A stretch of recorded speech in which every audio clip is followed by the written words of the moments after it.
The Antônio Vilas-Boas Abduction, a modern-day interview reconstruction. Today on Space, the Final Frontier, above and beyond an open-minded channel, we revisit one of the earliest and most controversial abduction cases in modern history. This story was so controversial in its time that it never really got much notoriety in the press. It pushed the boundaries of what was acceptable back then, and it still may push those same boundaries today. This retelling of the Antônio Vilas-Boas encounter will test your open-mindedness. So remember, as we retell his encounter using his facts, it is meant for entertainment only. This is the story of Antônio Vilas-Boas, told in his own words.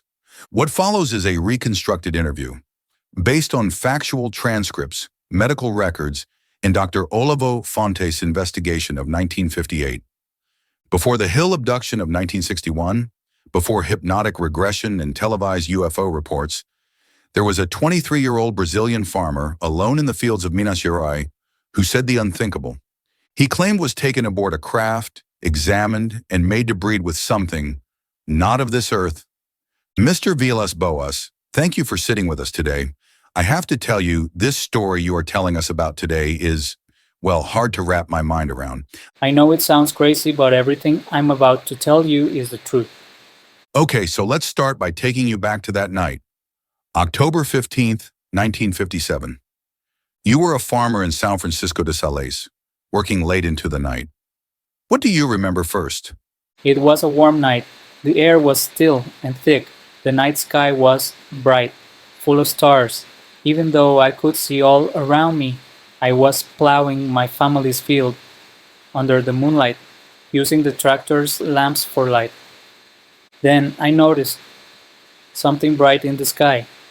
At first, I thought it was a star, red, glowing stronger than the rest. But it wasn't still. It was moving. Can you explain to us more of what it looked like and its movements? The light grew red and pulsing until I could see its shape. Oval, almost like an egg, with a dome on top, spinning slowly. It hovered low. It drifted slowly, then suddenly changed direction.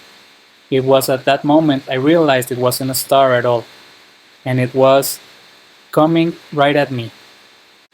Then it extended what looked like 3 legs and began to land right there in my field. That must have been terrifying. What did you do? What do you think? I panicked. I tried to escape on my tractor, but after only a few meters the engine died. The lights went out. Everything was silent, so I ran. I ran as fast as I could, but before I got far, something grabbed my arm. I turned and saw one of them. Can you describe what it was that grabbed you and what it looked like?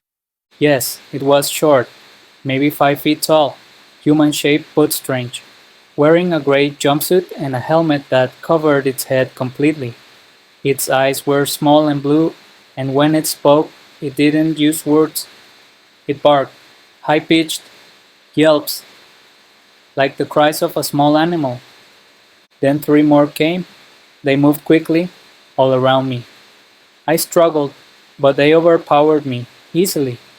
I remember their hands, cold, firm, like rubber. They dragged me into the craft. What happened once they took you inside the spacecraft? The door closed behind us. The sound was metallic, like iron grinding against itself. I was led down a narrow corridor into a room filled with a red light. They stripped me of my clothes and covered my skin with a strange gel.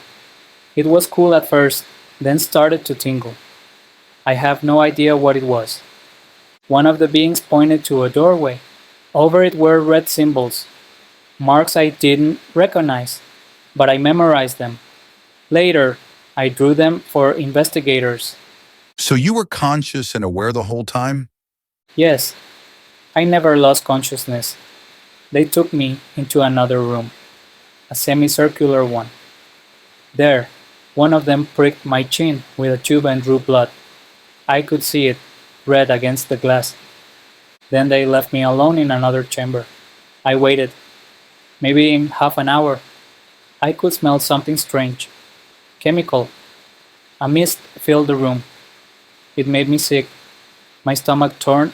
My head spun. I thought I was going to die. And after the mist, this is when you met the female being? Yes, the door opened, and she walked in. She was different from the others. No helmet. She was beautiful, in a strange way. Small, delicate, her chin pointed, her eyes large, shaped like a cat's, bright blue.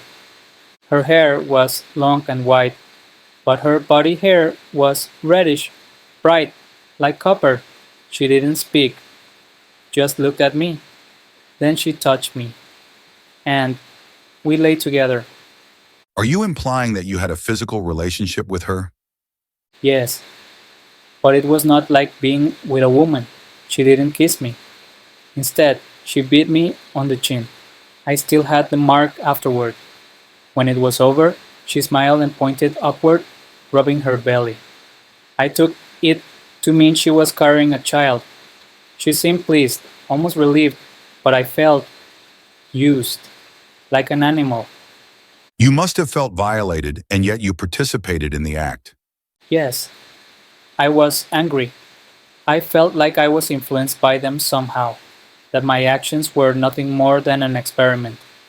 Mr. Boas, if the story ended there, that would be a lot to digest. But it doesn't, so let's move on to what happened next. The others came back. They handed me my clothes, gestured for me to follow.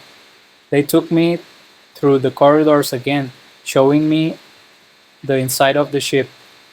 There were rooms filled with strange equipment, transparent tubes, panels that glowed softly.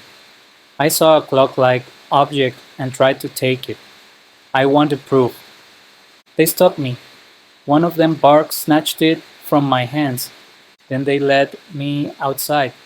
I stumbled into the night, and before I could look back, the craft lifted off silently. Its red light grew smaller and smaller until it vanished among the stars. Do you have an idea of how much time may have passed? I know exactly how much. It was 4 hours. I left home before midnight. When I returned, I could see the glow of the sun rising. Did you experience any after effects in the days following your encounter? At first, I thought I was fine. Then came the sickness. Nausea, headaches, pain throughout my body. Small wounds appeared on my skin.